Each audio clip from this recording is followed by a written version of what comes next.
Good evening, everybody. Welcome to this live version of Man versus Marriage. In this episode, we're going to talk to Jesse Robertson with Husbands for Menopause. So, guys, get ready. I believe it's going to be a fantastic show, and we're looking forward to this. So we will be right back after this.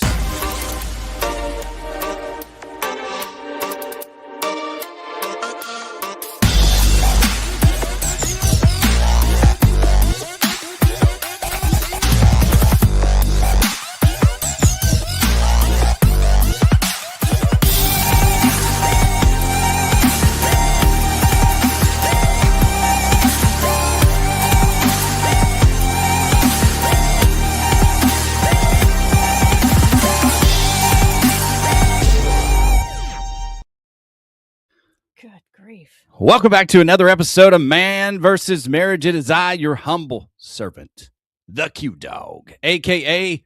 the Q Diggity Dog, in the Moran family studio with my lovely wife, Jeannie Moran. Honey, it's been a minute since you've been in. I've been doing solo podcasts for a while. It's great to have you back. It's been crazy over here, so I'm glad to be back, but I will be happy to let you take over for a little while. It's the life of a romance author. She has no time for the podcast. Well, it's a life of a mama of 8 kids, too. So. That's a fair point as well. Honey, tonight we have you to thank for this program because a few months ago, you sent me a video by Jesse, our guest tonight, and he was talking about menopause and something called perimenopause. And I'm slightly familiar with it. You know, I have plenty of female relatives that have gone through this. We've talked about it. We've talked to couples about it over the years, but now it is our turn to walk through this journey. And the algorithm or the timing, it was all perfect because just as you were getting ready to, to walk through this situation. And then, so I reached out to him on a whim and I said, hey, would you be willing to come on the show? And he said, yes. And so he is wildly popular on Facebook, on TikTok. I'll read a little bit about his bio, then I'll bring him on. Jesse Robertson is a husband who has gone viral with his social media content focused on educating husbands about what their wives are experiencing in menopause. After listening to a health podcast and discovering he had no education on this major phase of a woman's life, he thought perhaps more husbands like him would step up and support their wives if they better understood menopause and perimenopause. And I could not agree more. Now, Jesse's been featured. He's got tons of views on TikTok, Facebook. But if I, in the short conversation I've had with him, the interactions, I can tell you this, it's not about the views. It's about broadening the platform so more men can be a positive part of their wife's menopause journey. I think good recognizes good. That's why we're doing what we do over the last, 26 years and having this podcast. So, you know that a lot of people that's when they have their divorce is when they get into the menopause area of life. That's when the major frictions start happening. I started looking at it. I don't remember the stats, but I know that a lot of people, that's why you see a lot of 20-year marriages ending, because the men feel like their wife doesn't love them anymore. She's distracted. She's not intentional. She's always emotional. She's always angry. She's always these things. And I don't think there's enough people like Jesse out there that are actually educating the male side of the situation, because we go to the doctor and the doctor tells us, here, take this pill, or here, we're going to give you this to help with your depression. We're going to give you this to help with the hormones. There's a lot of side effects to go with that crap. Number one. Number two, they don't help us process or work through what we're going through. So we don't have a way to process with you. Like, the best example I can give you is when we went through seizures and surgeries with our kids. We didn't know until we got into counseling for our marriage that one of the reasons we were struggling was because we never talked about it. We never processed through That's right. how we felt, what we were going through, what our failures were. We never discussed any of those things until later. We didn't even discuss them with the kids. or say, hey, how are you handling the fact that an EMT just came in and carted your sister away? We didn't know until we knew.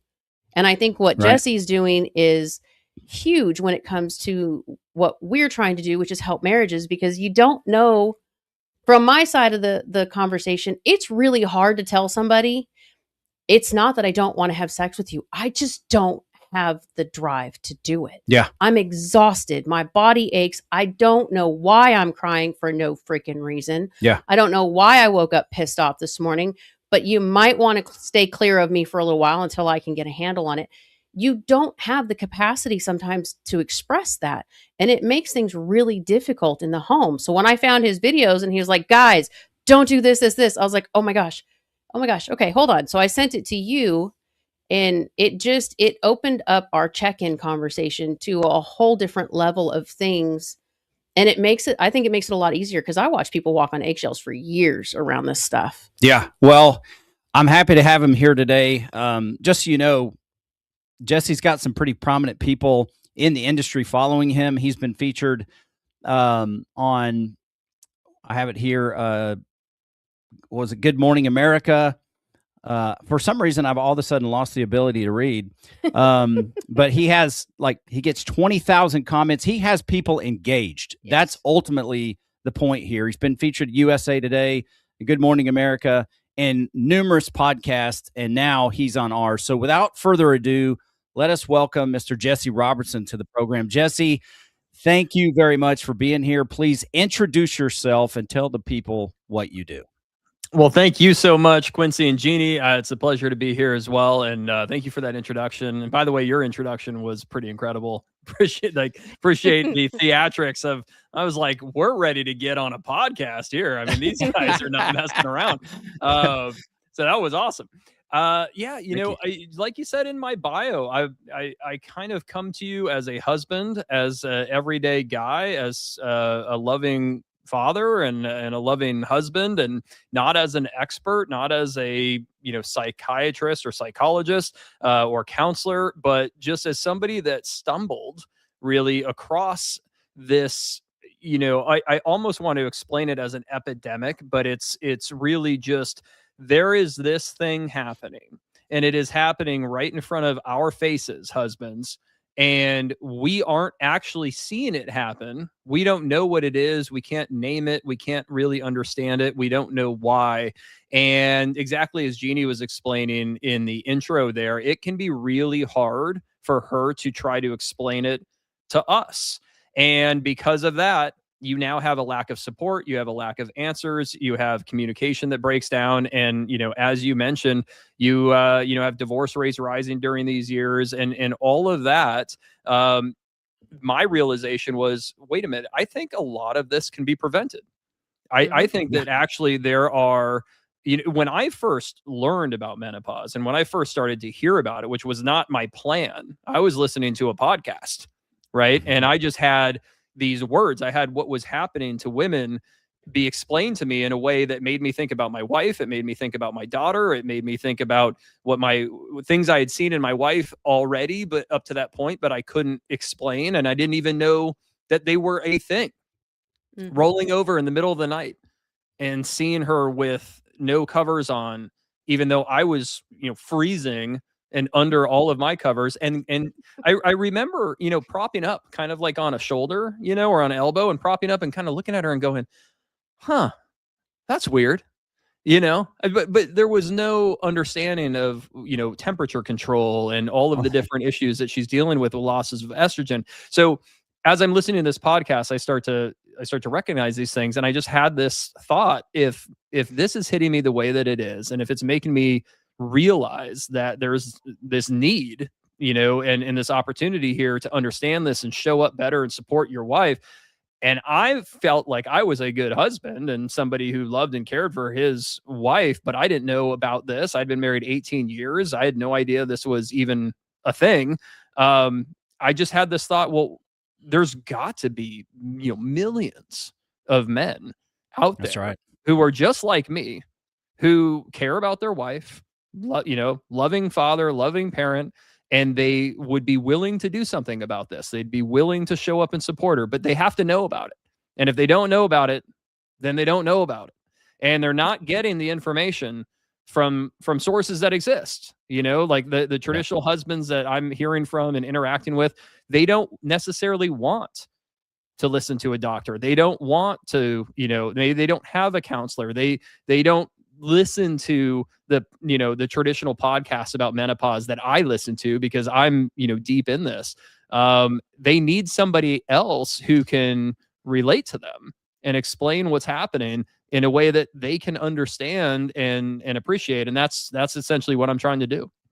Yeah, absolutely. And I think that's very well said. And something that comes to mind for me is, in my professional life, in life in general, I guess you could say, you can either be somebody that complains about a problem or a situation, or you can be somebody that starts to create a solution for a situation. And that's where you find yourself. That's the way I'm looking at you going, hey, you could have heard some good information. Sure. And then you could have said, well, man, I hope somebody does something with that. And then just complain about what your wife is going through, maybe complain to your buddies. But instead, you've taken this on and you've started to evangelize this. And I commend you for that. I appreciate you for that, because we as men, we need to live a more intentional life. And living intentionally means learning how to connect with the people that are under our roof. And look, I went through a very serious time in my life as far as a medical condition goes, where I had to depend on Jeannie for a lot.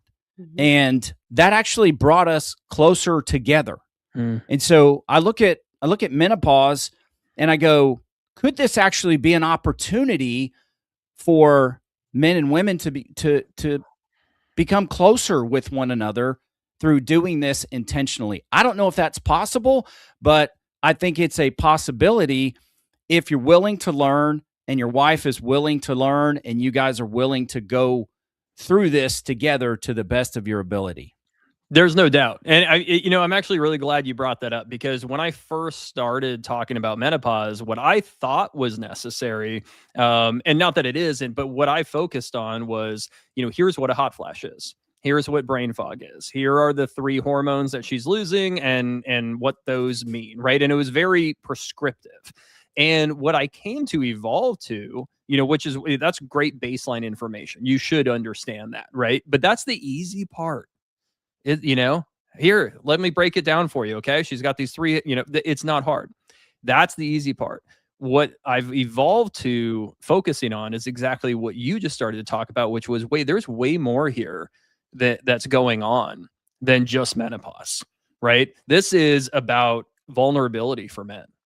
This is about men finding ways to be, to grow as men, to learn how to be better partners. This is about, finding ways to strengthen your relationship through the trials and tribulations of menopause by, finding new ways to show up and care for your wife, right? Changing your perspectives of the way in which you used to think that you needed to operate, right? The expectations that you had for her, or how easy you thought sex would be, right? Is it just when you have a free 5 minutes? Well, sure, maybe when you're 23, but when you're, when you're older, it doesn't, not only does it not work that way naturally often, but in menopause, there's this thought that, or there's this realization, and this is a growth opportunity for men, but the realization should be,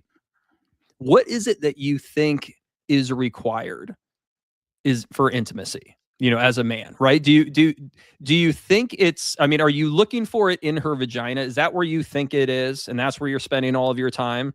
Or do you realize that for a woman to be intimate, it's incredibly different than for what a man, than what a man needs. And if you can actually try to understand that, if you can understand that if she feels seen, if she feels loved, if she feels cared for, if she feels relaxed, if you've lifted the mental load, if she's actually been sleeping, right? All of these types of things, if she feels support, that's actually the path to intimacy.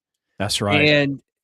But if you ignore that and and you think it's down there, you're going to find that you're never going to find it. And it's not that it's lost, it's that you're looking for it in the wrong place. And that has been the issue I found with menopause in general. And that's just the intimacy, but there's so many more things. It's like she's evolving, but you're not. Yeah. That's the issue. And if you as a man can make the conscious decision, right? Like, okay, I want to learn a little bit about this. I don't need to be an expert, but I need to understand a little bit about what she's going through so that I can show up and support her. You will find that you will come out of that with a stronger relationship, not a weaker one. And you'll feel like it's taking down the trope of what it means to be a man. Right? Like you thought that you as a man, you had to fix everything, or you had to make it go away, or you had to just, get over it, or any of those types of things. But this is an opportunity to try to do something that is pretty scary for a lot of men, which is let your guard down. Say that you're afraid.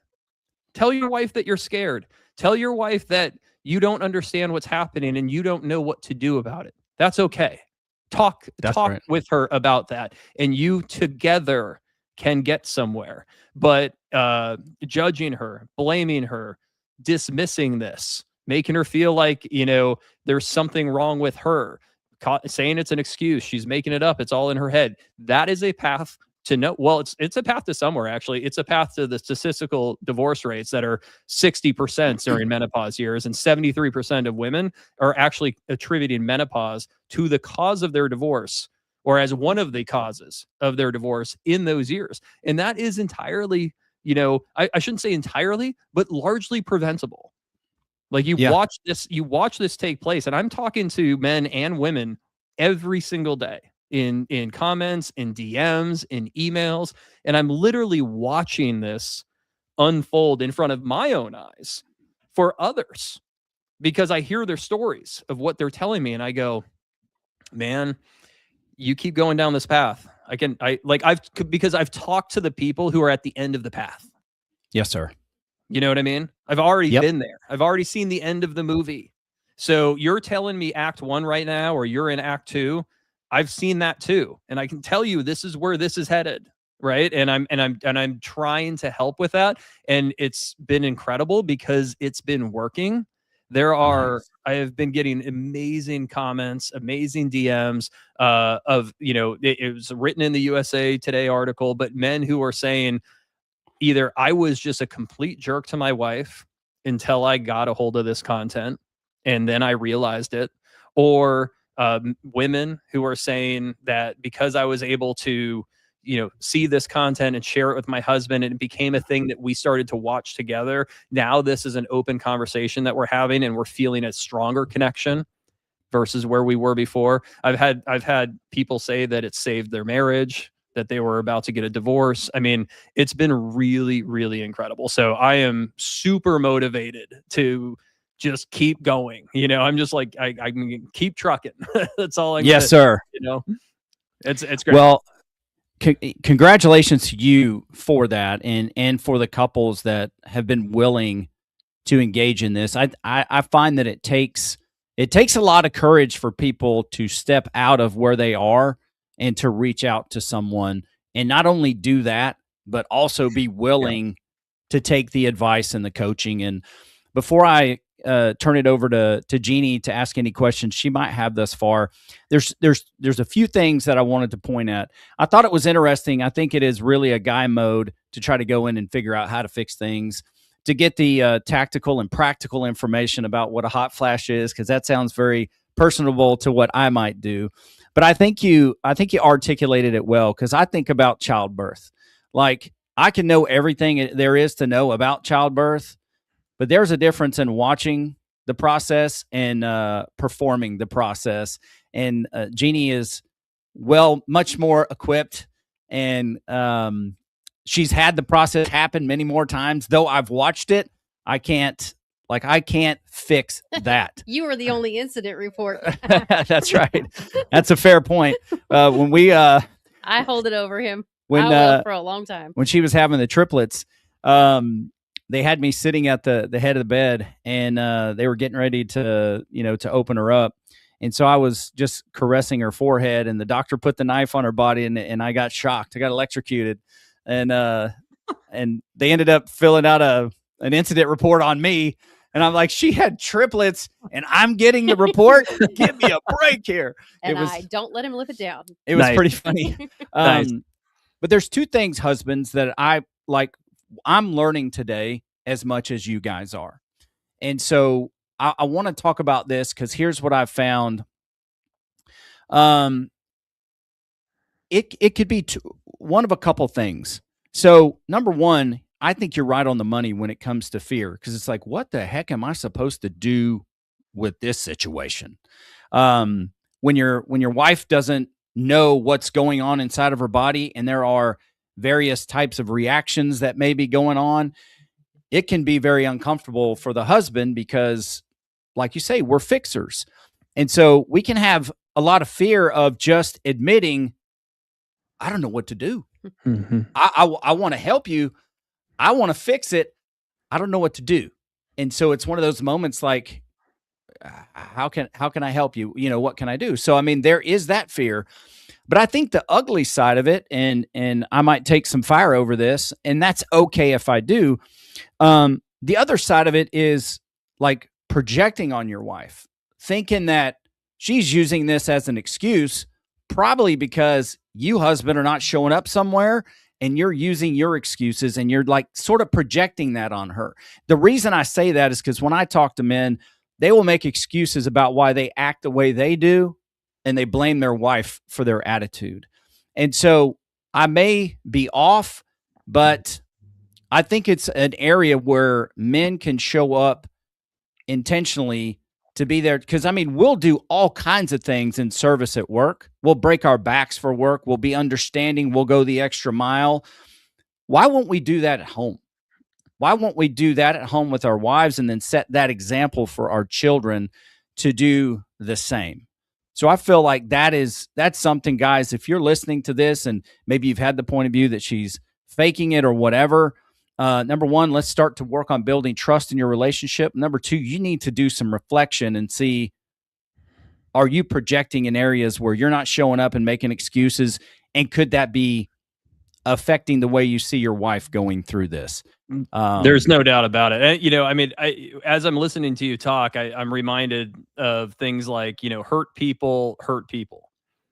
Yes. And and being a hurt person doesn't mean there's something wrong with you, or you're a bad person, or that you may even have had any sort of significant trauma or anything like that. But there may be something there. There may be something there that is coming up that is causing that reaction, or, that interpretation of what your wife is doing. And I speak from experience on that because I've done a fair amount of my own therapy for about 7-8 years now. I've had a therapist, can't even imagine life without her. But my wife and I did marriage therapy as well.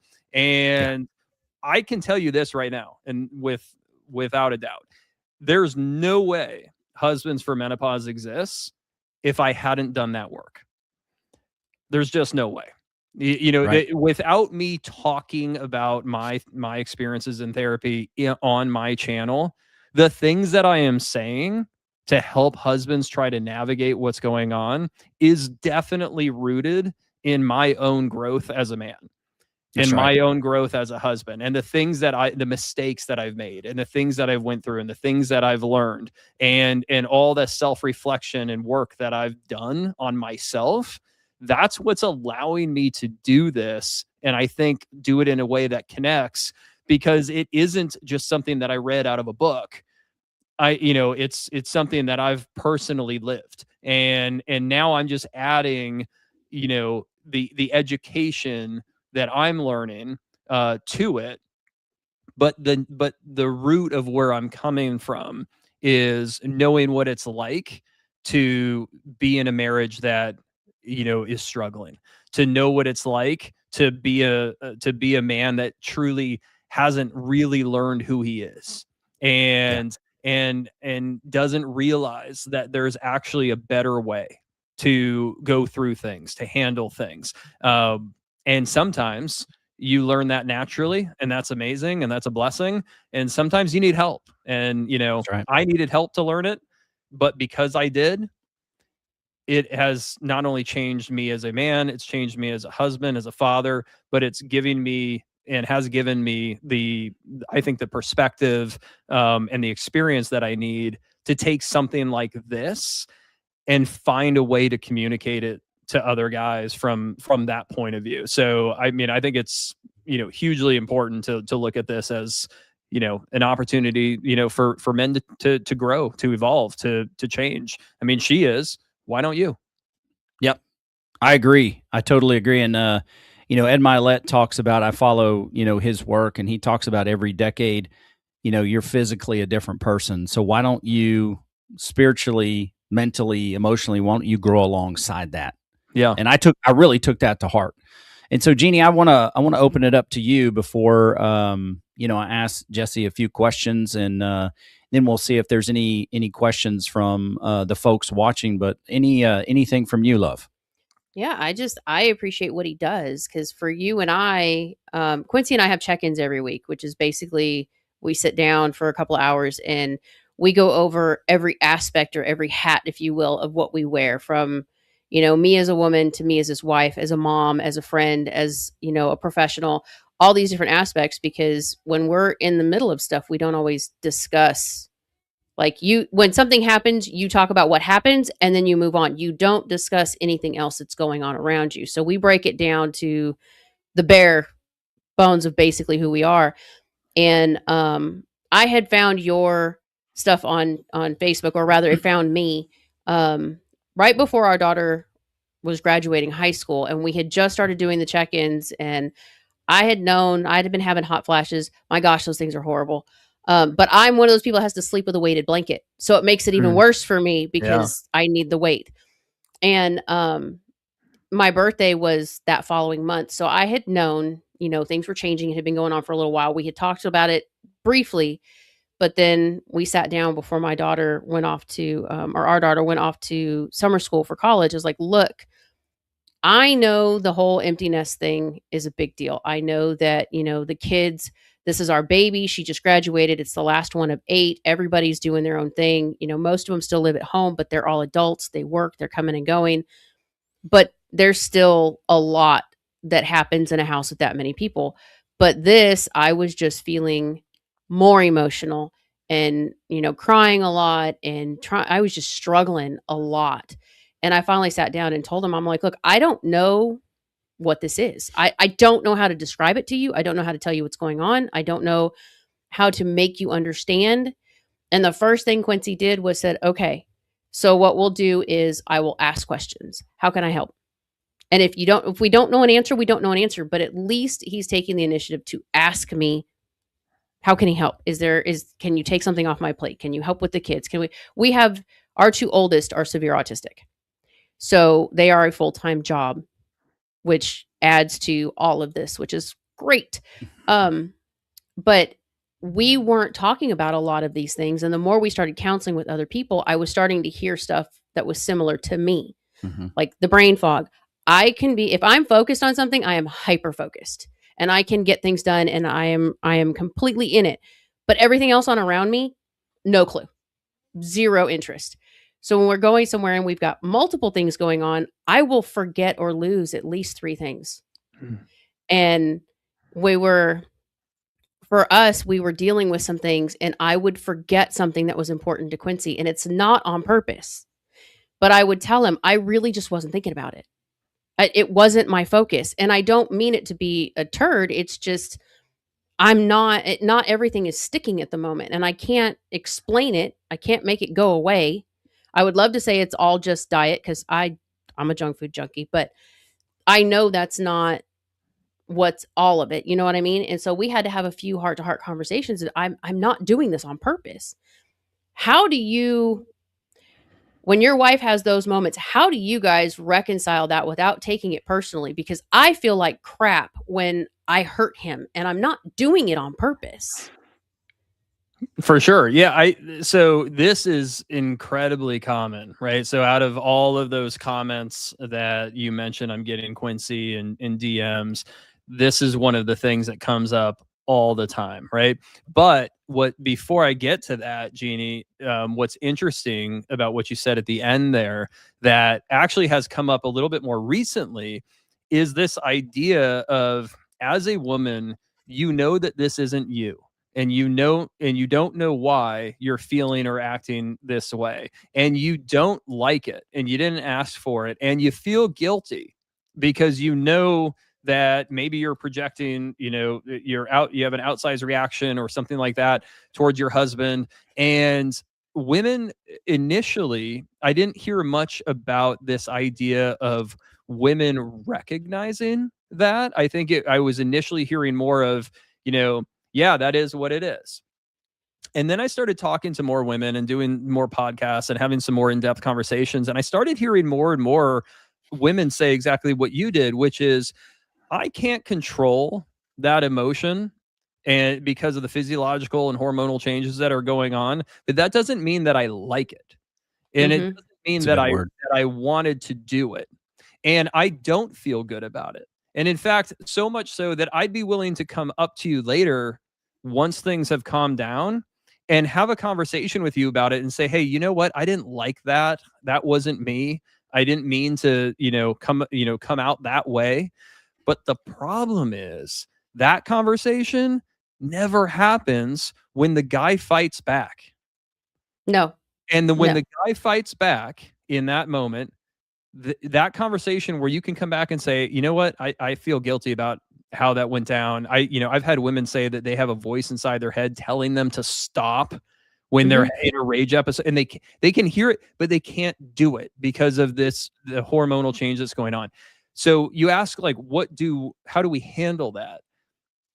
A couple things. Number one, you handle it through education, because if that is happening, if you're a husband out there and that's happening, you're just, you feel like out of nowhere, your wife just came at you and started, yelling or whatever, about something, and you're like, what is going on? And if you don't have any answers for that, what you're going to start to do is make up your own. That's right. And you're going to start thinking, this isn't the woman that I married. This woman doesn't love me anymore. She's all of a sudden, she's being difficult. When intimacy goes down, right? The assumptions are, oh, she's seeing somebody else, right? We're very good at filling in the blanks, and you have this sense of, and this becomes, though, the piece of conversation and communication that's so important, because if a man could just learn how to start a sentence with, the story I'm telling myself is that you don't love me anymore. The story I'm telling myself is that you don't want to be with me, right? That allows for her to say, no, no, no, that's not what's going on. I Mhm. can't tell you exactly why this is happening, but I can tell you that that's not true. Right. And that conversation can never happen if he fights back. So the biggest thing I'm trying to help husbands understand is, and I actually had a guy reach out to me the other day, and he goes, so you're telling me that when she lashes out at me in a mood swing, I'm supposed to just take it? And I wrote back and I'm like, yeah, because, do you want me to lay out your other options? Option B, fight back. See how that ends, right? Right. Option C, ignore it, walk away and stop caring. See how that ends. Why don't you try option A, which is remove yourself from the situation, let her calm down, but most importantly, understand what's happening with your wife, because then you can identify and you can name what is going on. You can be like, okay, she's having it. This is a mood swing. I understand why mood swings happen. I understand that it's out of her control. I understand that it's not her fault.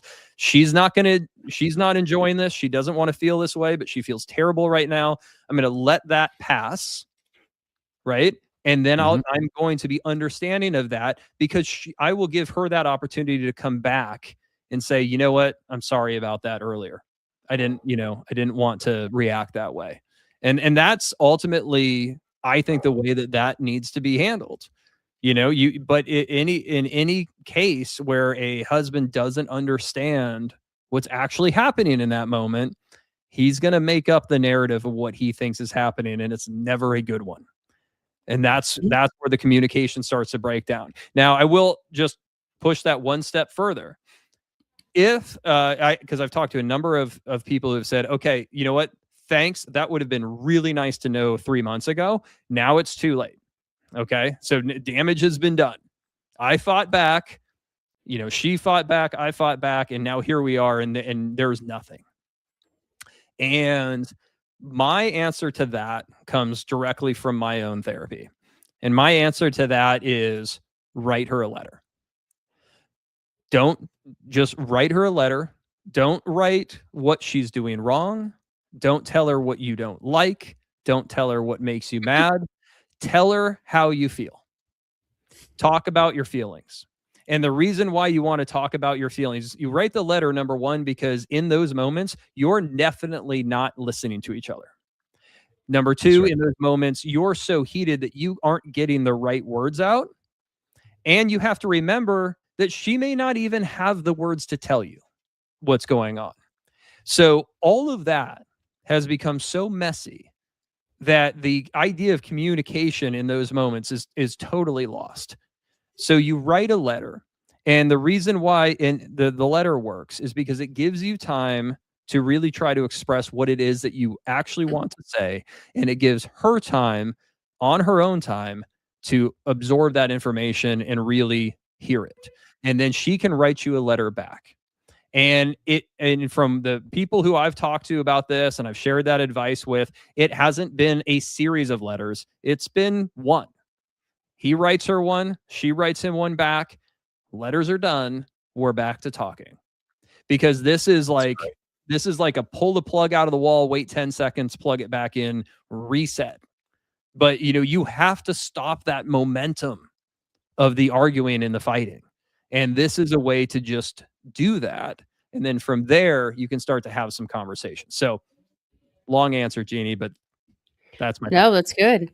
I mean, we've had conversations. So we have couples that we work with on the side, and a couple of them are older than me. The women are older than me, so I kind of understand where they're at with what's going on. I'm in the beginning phases of it. I'm crossing out of the peri part, and I think we're getting into the menopause part now. But talking to them and hearing some of the things, like the part that we hear. I'm mostly hearing, and I agree with it. Now, I don't have this issue with me and Quincy because we've been working at our marriage for quite a long time, and we've built a solid foundation. But this is the part of life, and this is where the thought comes, he's going to leave me for somebody younger because they don't have these problems yet. They're not going to give you these issues that you're dealing with. The guys don't realize I'm scared a lot of the time on how I respond to things because I don't want to hurt my kids' feelings. I don't want to say something that's going to come off the wrong way. And we had one of our daughters the other day had it was good news. It was great news. I said, I'm excited for you. And I went right into, okay, but we have XYZ going on. How are we handling this? Because for me, that's my priority is the house and the things going on. I'm happy for your situation, but it was taken off wrong because I didn't spend enough time being excited, being happy, being in the moment. I just went into my mode, which is manage the family. And I don't mean to do those things. And then I come back and I talk to him and it's like, dude, I feel crappy because I don't mean to do a lot of the things that I do. Not that I'm, being extremely hurtful, but it's like these little things that mean stuff to them. Sure. It's not priority to me in the moment, and it's not an intentional overlook. But there are a lot of fears that come with when you can't control your emotion. Sometimes you can't control your mouth. Quincy and I have come up with buzzwords and certain like touching that he can do to alert me, to let me know, hey, you're getting way heated, or this is going a different direction than we want it to go, to let me know, okay, wait, if I can. The buzzword for me resets me, and it does help me listen to the voice that tells me to stop. Mm-hmm. It is a way, it is a different voice cutting in and letting me know, okay, something's off. And it does help quite a bit, actually. But there's a lot of fear on our side as women that I don't think the guys really consider. It's not just being angry, it's not just, saying the wrong thing or being forgetful. When we start not remembering things, it's like am I going to forget who these people are later? Like how bad is this going to get? Sure. There's all these things, and I don't think that it's really discussed because it's just, well, it's hormones. It's, go take a pill. I can't. I physically cannot take synthetic hormones because I have 3 family members, my mother, my sister, and my aunt. All 3 have had breast cancer caused by hormones. I cannot take them. So I have to consider that going down the line. I'm not putting my family at risk or myself of having to go through that. So we've had to find supplements that are more holistic to help me try to figure this out. But there's not enough conversation about that stuff. Like this is not just, we wake up one morning and we have a mood swing and I might not like you today. It's a lot of things. And the more, like, the part of life we're in now, I don't know how you have children, how old your children are, but ours are all grown.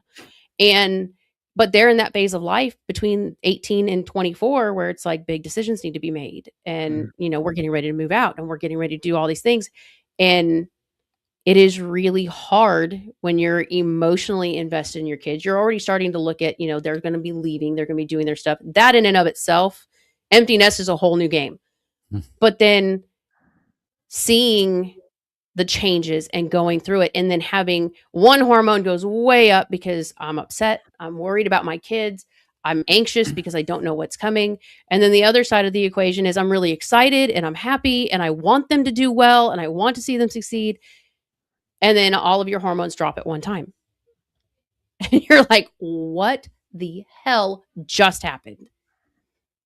And there's nothing you can do. There's no conversation you can have that fully explains what we're dealing with. And I think that's why I enjoyed and I liked so much when I found his reels and the things that were coming, because it was like, oh, these are things that we've been trying to talk about. I've been trying to tell you this is what's going on. And I don't know how to tell the kids. So I've started sitting down with the girls, a week or so ago, individually, and saying, okay, you guys need to know this is what's going on with me. You need to understand, 1, you're women, it's going to happen. 2, it happened later in my life than it did in my mother's and my sister's. Both my mom and my sister started in the early 30s. I'm in my late 40s. I'm 47. So it wasn't the same for us. And I'm trying to get my girls to understand, you need to pay attention to what's going on and you need to learn from me, with me, on what's going on, because you're going to go through this at some point. And my mom didn't get that opportunity. Right. I mean, my parents almost divorced, God, I don't know how many times. My dad ran out on her. There was all kinds of stuff. So I have some of the examples of why we fear going through menopause. Well, honey, I think you make a great point. And Jesse, I had a couple more questions for you, if that's okay. Of course. Yeah. Fire away. Excellent. Let's go back to, I don't know if you remember the comment exactly that you made, but I pulled something up because it reminded me of a Jocko Willink comment, but it was something to the tune of, the husband doesn't know what's going on, so he'll fill in the gaps. It's something like that. Do you remember exactly what that was?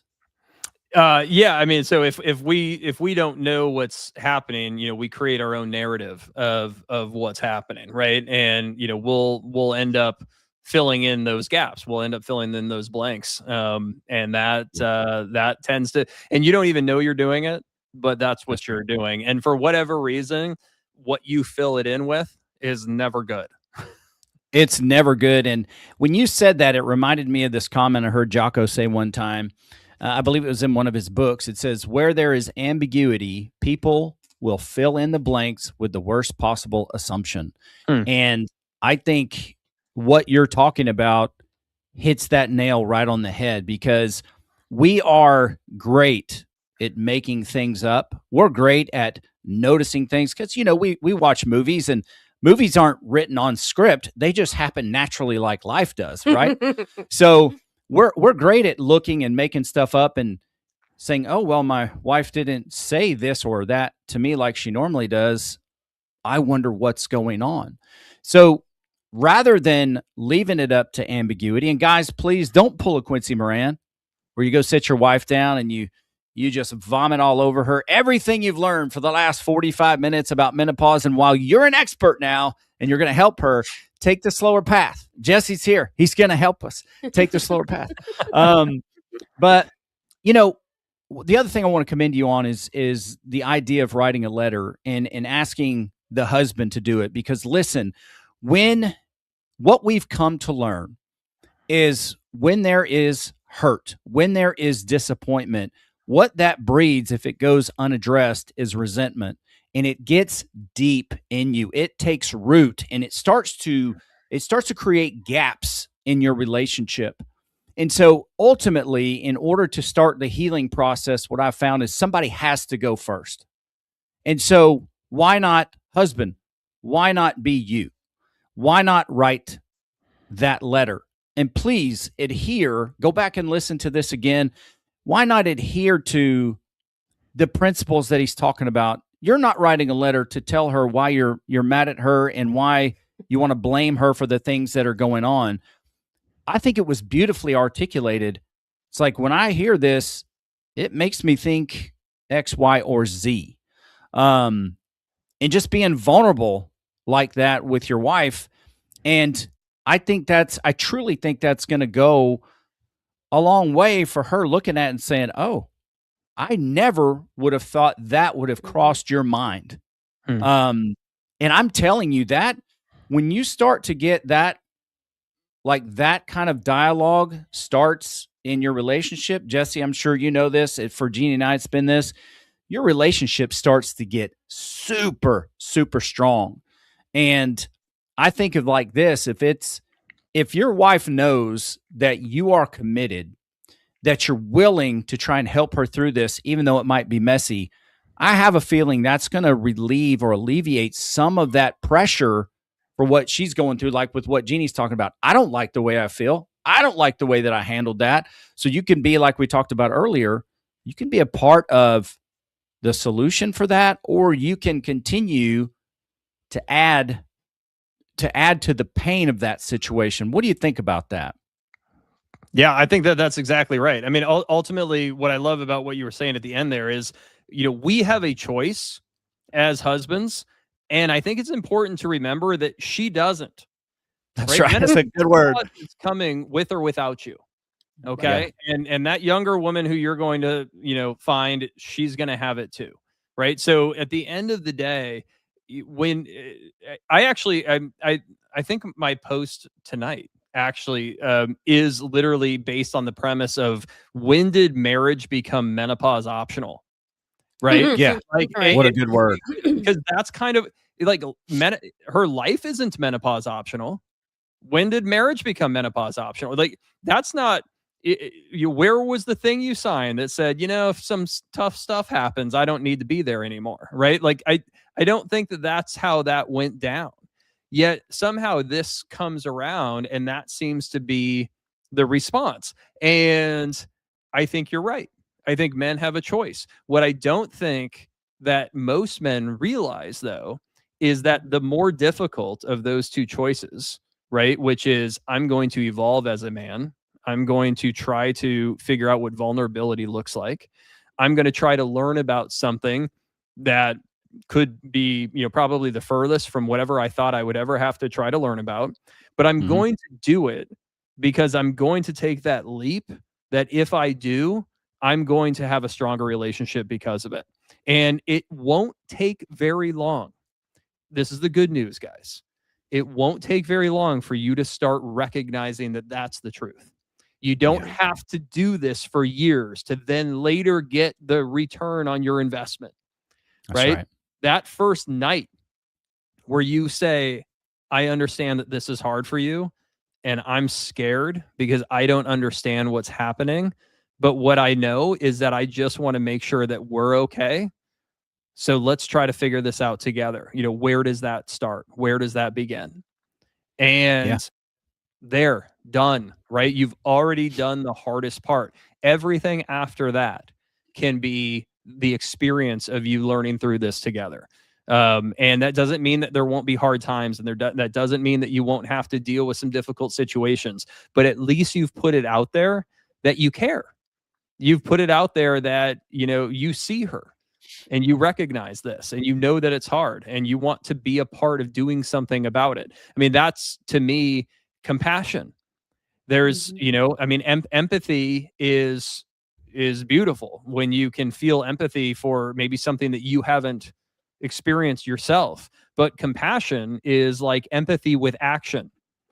It's like I am not only feeling this with you, but I actually want to do something about it.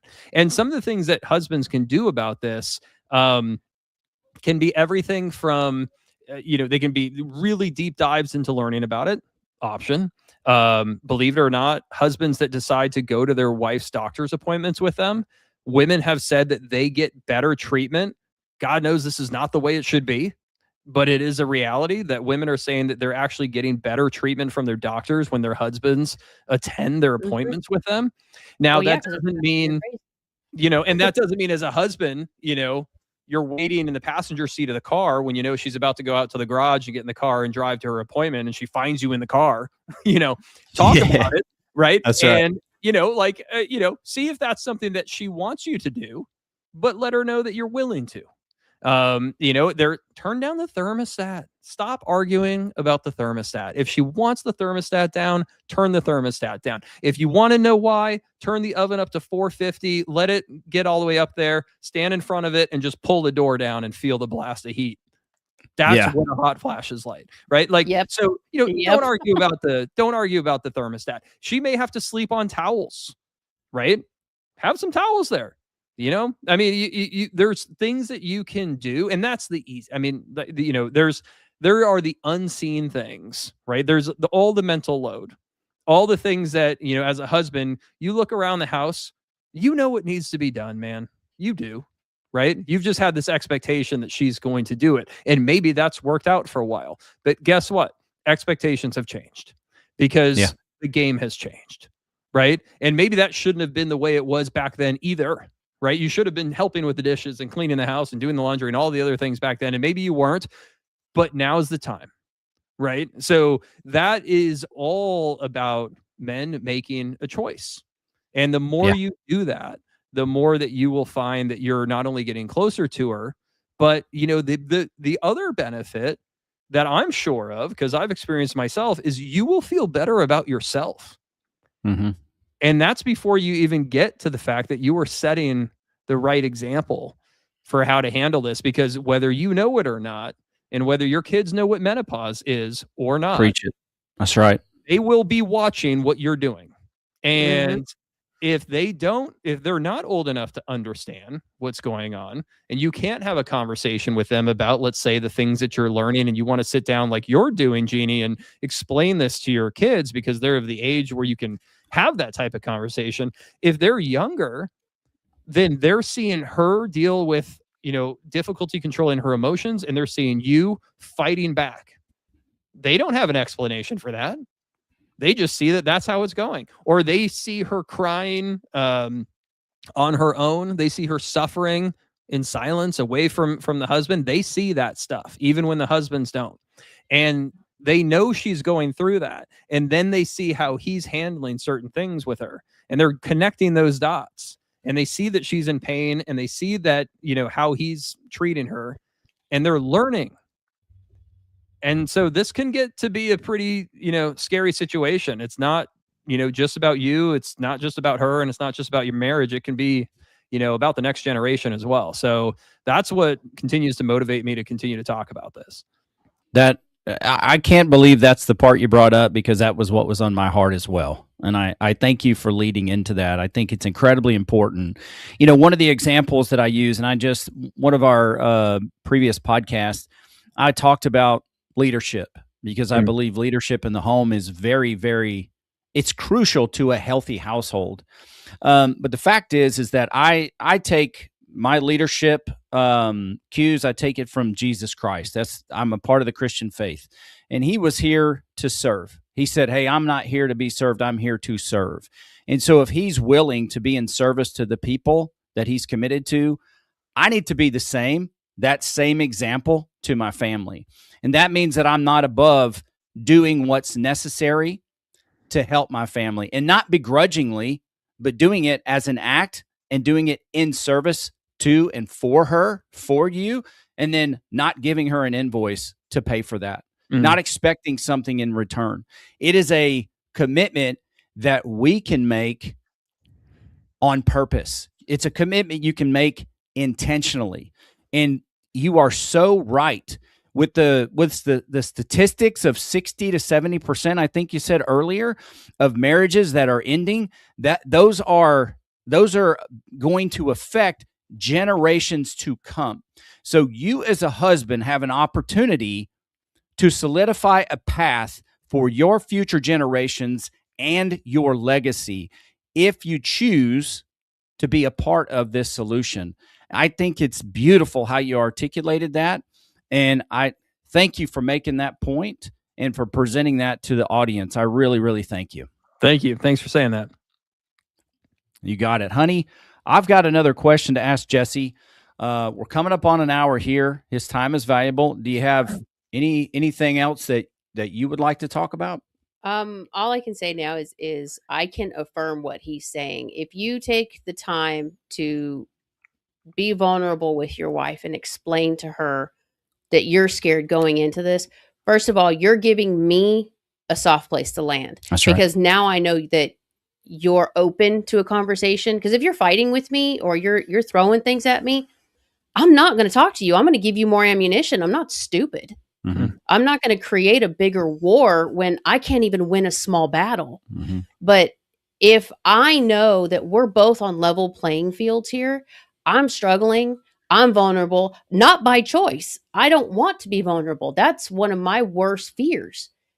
But knowing that you can bear that to me Mm-hmm. and you can talk to me about it, I know for a fact, I can promise you, women are more open to talk to you when you are open to tell them the truth.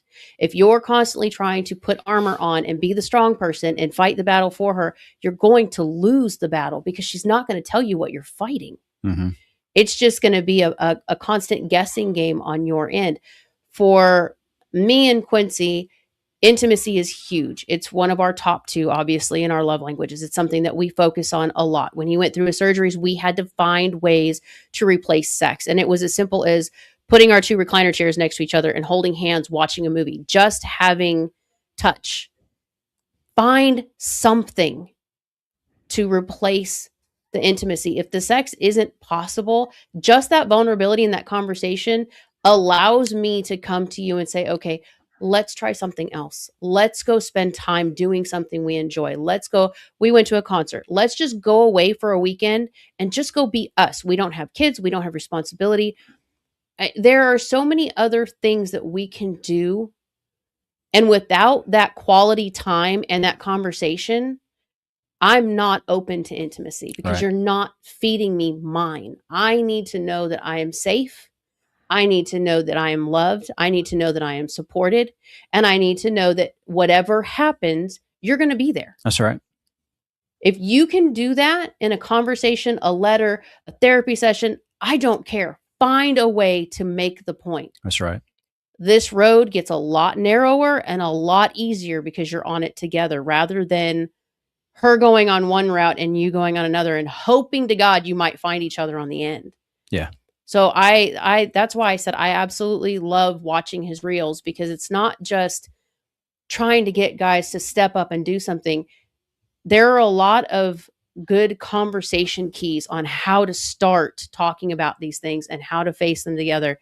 And having a soft place for me is a huge, huge advantage for both of us. Yeah, I agree. I would call that game changer. I believe it has been for us. And Jesse, last year we've been doing the podcast now going on 8 years, and we've been doing various types of what we call check-ins or coffee talks, and they just didn't stick, and we'd be good for a while, and then kind of dwindle away, and good for a while and dwindle away. And last year, we were getting back into the swing of things. And like, I've shared about my faith. I felt, one of the check-ins we sat down in, I feel like the Lord was kind of talking to me saying, hey, just generalized check-in isn't doing anything for you. So try this. And we started, like, I can't take any credit for it. So I would ask her, how's Jeannie the woman? How is Jeannie the wife? How is Jeannie the mother? How is Jeannie the daughter? Going through the various facets of what actually makes her up. And she asked me the same question. And that has been, we've missed 1 week just by a day when we were on vacation. We missed it, failure, but we made it back. And I think we're coming upon a year here of doing this thing. April will be a year of doing it every single week.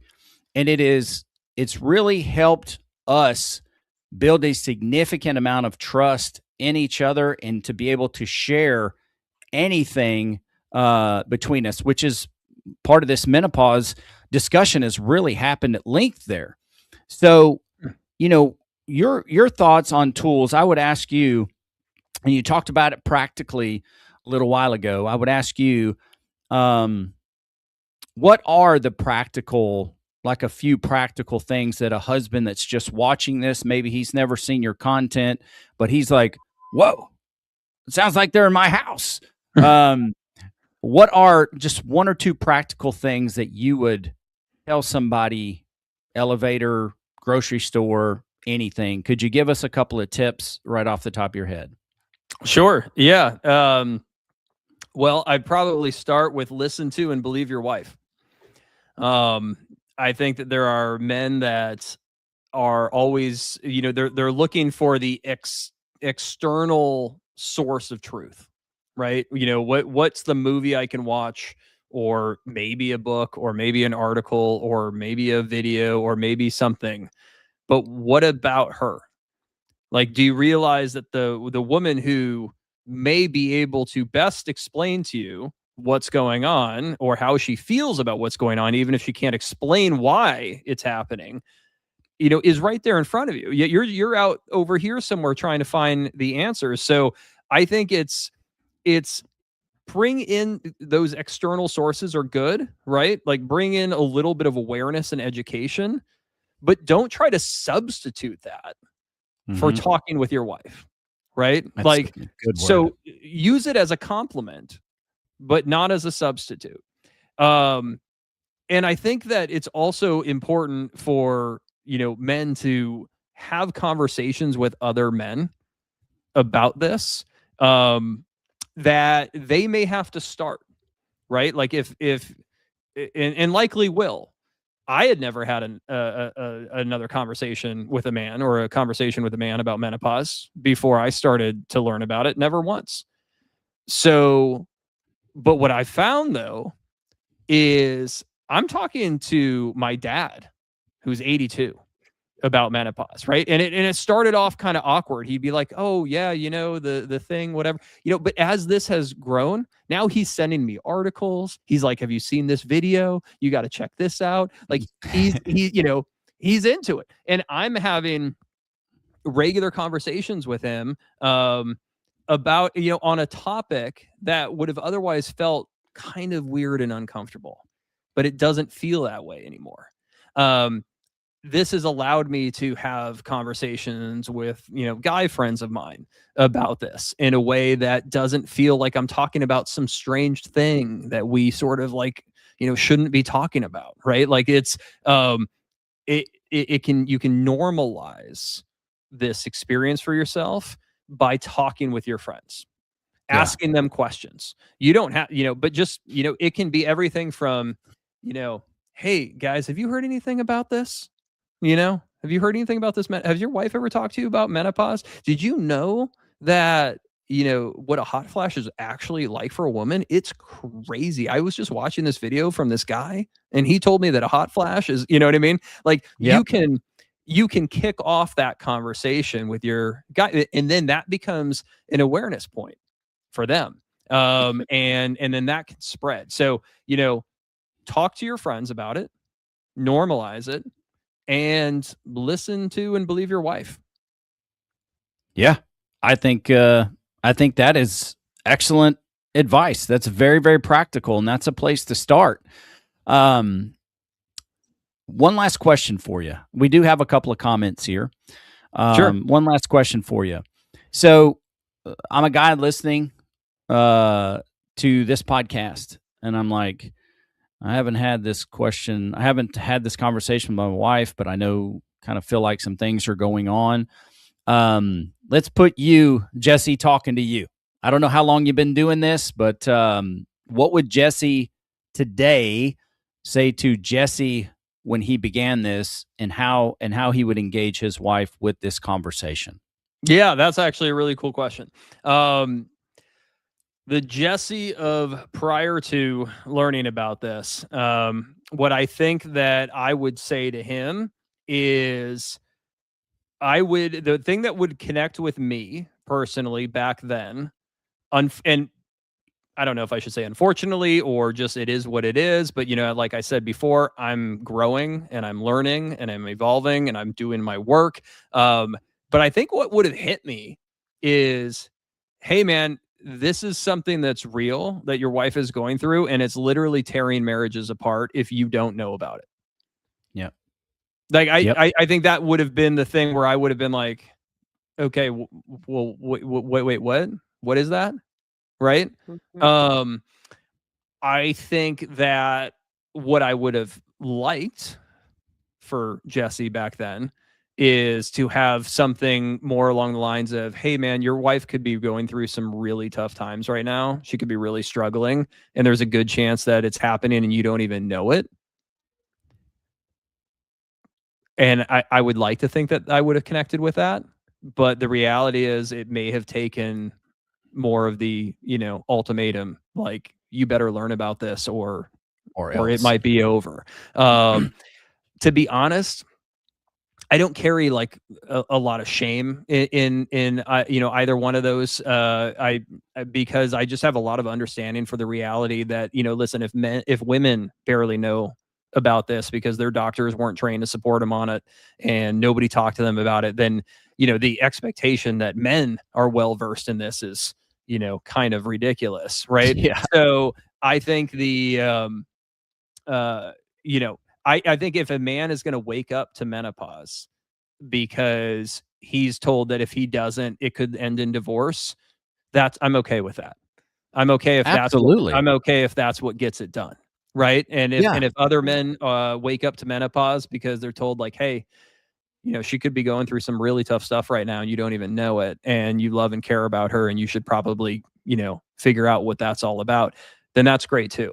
I don't think it matters. I think what matters is, you care enough to care. Yeah.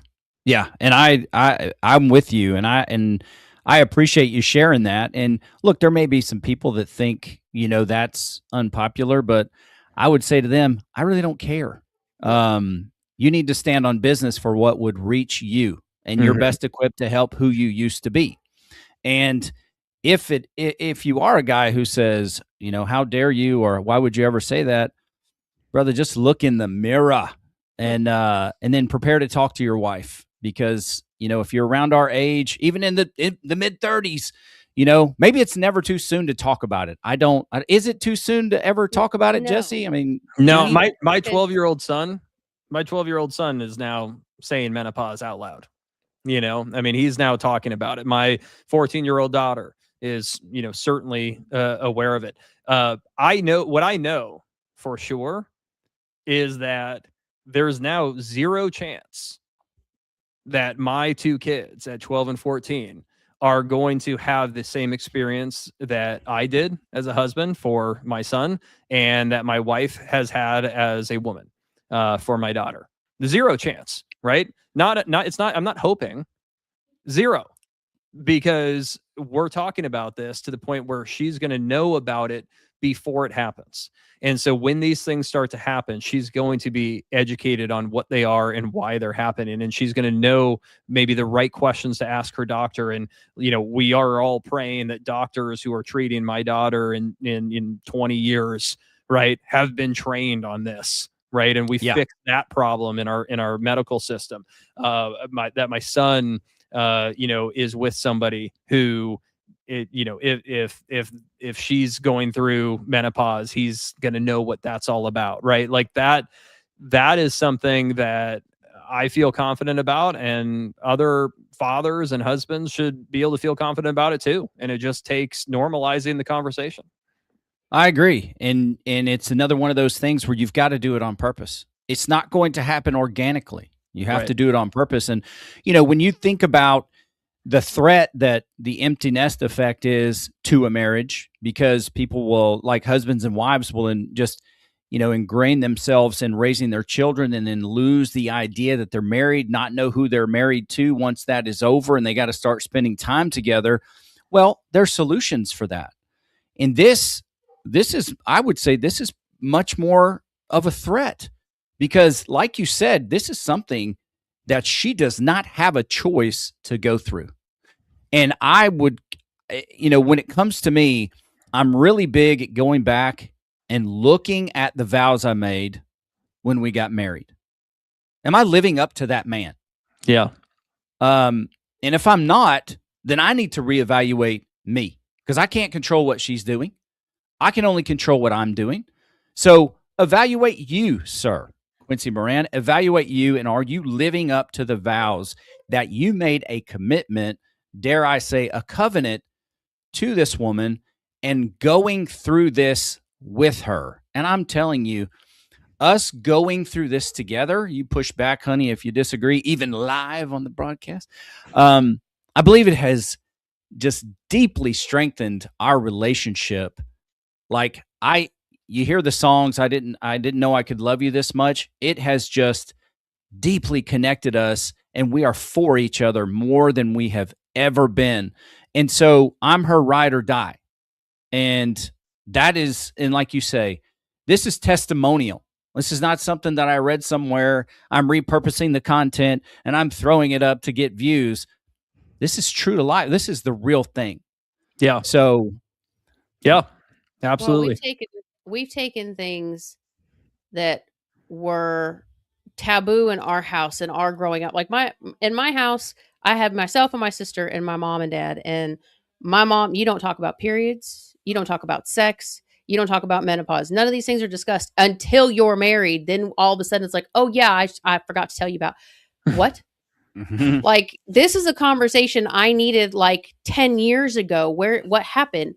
But because of the relationships that we saw and because of the things that happened in my parents' marriage and watching my sister get married and the things that she's gone through, I had an outside perspective way ahead of time to go, okay, we have 7 girls. This can't happen. We need to have these conversations. Yeah. We need to discuss, sex is not just a physical act. There is more that takes place here. You don't just do these things. Your period is not just, oh my gosh, I bleed for a month. No, there is a reason your body does what it does, and you need to understand how to take care of yourself. We didn't have all of that in my house growing up because my mom's mom didn't tell her anything. Right. It just wasn't spoken about. And you and I, because we both come from homes, I come from a marriage that made it, but it struggled a lot of years. You come from a broken home. We've seen things, we've heard things, and it's like, okay, wait, that's not normal. That's not going to be our normal. We're going to change the narrative and talk to the kids about these things. We're going to talk about these things. And I can tell you just from talking, I've talked to both my parents in the last few weeks because I was losing it. I was losing it. I talked to my dad, told him I was about to buy a plane ticket and come visit you for the weekend just to get out of the circumstance and be able to think clearly because there's just too much going on. And my dad's answer was, tell me when, I'll buy you the ticket. I'll meet you at the airport. So, because he knows. And he told me, he said, look, you can only do what I did. He's a recovering alcoholic. He says, you go one day at a time. You take it one day at a time. And in the hard days, you talk about it. You tell somebody what's going on. He said, my somebody, his is his sponsor. Mine is Quincy. You talk to him. You tell him what's going on. You let him know, look, this is what I need. Or I don't know what I need. So I'm letting you know in case I go off the rails. I know something's off. Hmm. But they've made it, now that they're older, both of them are calling me and saying, okay, this is what you need to avoid. My mom is all about doctors and the things that she's gone through now that she's just recently gone through breast cancer at 75. So for me, she gets mad because I don't like to go to doctors. The first thing they asked me when I walked in the door at 45 was, are you depressed? Do you have anxiety? Do we need to give you something? I will not go to a doctor without him again, unless it's just to get like my regular physical. Because of that, I'm not nuts. I don't need meds because I'm not nuts. But I think that's been the best part for us, is talking to the kids, talking to each other, and laying the foundation of, this is normal. This is what life does. This is how we navigate it. Yeah, it is a part of nature, like it or not. It's a part of it. And Jesse, I can't thank you enough for coming on the program and for spending so much time with us this evening. I have a few comments. Sure. One of them, there's a few of them that, or some of them I just won't read because you said the word vagina, and then there must have been some teenagers watching, which is hilarious. I guess we all have a little inner teenager in us. There was one from Jesse. She just wanted to say hello. So hi to you, Jesse. There's one that I'm not exactly sure about. It's from Keith 1991. It's reading the book of Matthew and about the New King James Version, and we're fulfilling the gospel. I don't line up with you there, Keith 1991, but I appreciate the comment. And then this says, all living beings have a living conscience just like you. Okay. I'm not disparaging that. I appreciate the comments, like I say. Cool. Then Keith 1991, thank you for commenting and engaging in the program. I deeply appreciate it. True empathy is viewing yourself and your impact on the life of others from their point of view. And I think that was very eloquently put. And then Shannon, one of Jeannie's really good friends who's watching. Thank you for watching. Men need to listen and comprehend, listen to us and not just hear us talking too. The comprehension is important. I would just ask, and Jesse, before you go, you can clean this up if I get it wrong. I would ask for a little bit of grace on both sides, because the guy doesn't know how to do it. You don't know how to do it. So let's have grace for one another. Yeah. Little compassion, little patience, little grace, support, that she deserves, but it's also a two-way street. I can tell you, Quincy, I didn't talk about this in the beginning very much. I think the narrative that I had initially was, look, men, you need to understand this. You need to do all of these different things. And I really wasn't talking about, because the urgency of the awareness of what she's going through was such a priority that I wanted to make sure I got that message out. But what I've started to talk more about is the fact that, hey, your feelings matter too. Mm-hmm. And you're in this also. Okay. This isn't happening to you, but you are experiencing it because you're married. And whether, you were going through something that's uniquely, or unique to a man that was making your life hard, that would be something she would be experiencing too. And that's this right. is the same thing. And I do think that it's important that husbands recognize that their feelings do matter, and it is okay if they're scared, or it is okay if sometimes they feel upset, or whatever their feelings are. What's not okay is fighting back. What's not okay is judging and blaming. So if you can get past that by way of educating yourself about what's going on, then the rest of it can fall into place. I think that's a great word. Thank you very much for that, sir. Now, I've got it up on the screen. You're at Husbands for the number 4 Menopause on Instagram and TikTok. And if you search Husbands for Menopause on Facebook, if you're in outer space and you search Husbands for Menopause, it's coming up. The man does a great job of branding. His content is excellent. If you're not following him, I'm asking you, please go and follow what he does. You can tell just by seeing him and engaging with him on this program that he is in this because he wants to make a difference, and he wants to help you make an impact on the future generations of your family, but most importantly, on your household, on your life and relationship right now. Jesse, anywhere else that we should find you?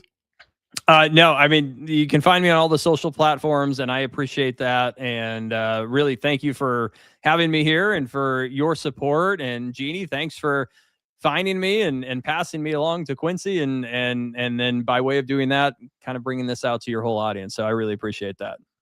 You got it. And we would love to have you back anytime. You're a friend of the program now. So if you have anything that you want to talk about, anything you want to bring out, you've got my contact information. So, man, we just welcome you anytime. Thank you very much. Amazing. Thank you so much. All right, brother. Thank you. All right, honey.